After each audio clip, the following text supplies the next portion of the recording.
دې پېښور مینه زه راغلی وی انشاءالله زه به کوڅه په کوڅه په ګلۍ په ګلۍ سړک په سړک په هسپتالونو په تاړو په دې ټولو به زه ګرځېدم د خیره خو نن افسوس دا کومه هغه خلک یې راوستل چې د غلام علي صاحب زوی میر دی د پېښور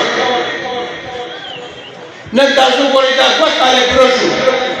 په دې پېښور کې یو کار هم ونه کړو بیا که تاسو ګورئ پلار یې ګورنر راغی په دې پېښور کې چې کوم پنشن وکړو پولیس شوبه کې هغه تاسو نه پټ نه دی نو زما ورونو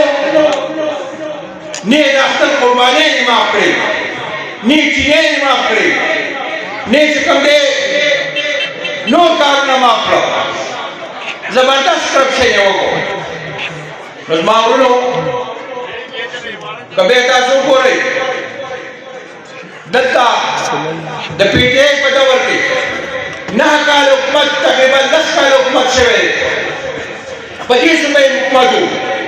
2 پیړۍ اول به دا خبره کوي چې زموږ په صوبه حکومت دی په مرکز یې نشته بیا چې په صوبه حکومت راواستو په مرکز یې هم راواستو نو عزیزانو د هغې کارنامې تاسو ولیدې نن د وګوره د ګجرآباد د اخوناباد داسې چې کوم د اچر بادر کلی داسې مروزي دا شهید آباد پندو شوتل بانډه دا علاقې وګورئ ټول کنډرات دي نه پکې یو ډسپنسري شته نه پکې یو هسپتال شته نه داسې چې کوم دی نور داسې سهولت یې دی خلکو له ورکړو انشاءالله د الله په فضل سره که الله پاک موږ کامیاب کړو د ټولو نه اوله د ګیس بجلۍ دا به انشاءالله منډه وو د خیر الله تکلیف به ختموو بیا کیپټن صاحب راغلی و دلته حجرې ته او دلته ما ورته وویل چې دا 28 ګریډ سرکاري ځمکه ده موږ سره ما ته ویل چې حاجي صاحب انشاءالله چې زموږ حکومت راغی د خیره د لیډرې په هسپتال په شانه دویم هسپتال به غټ دی او دا هسپتال به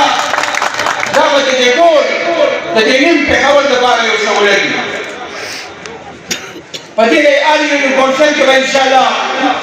ډسپنسري جوړه کړو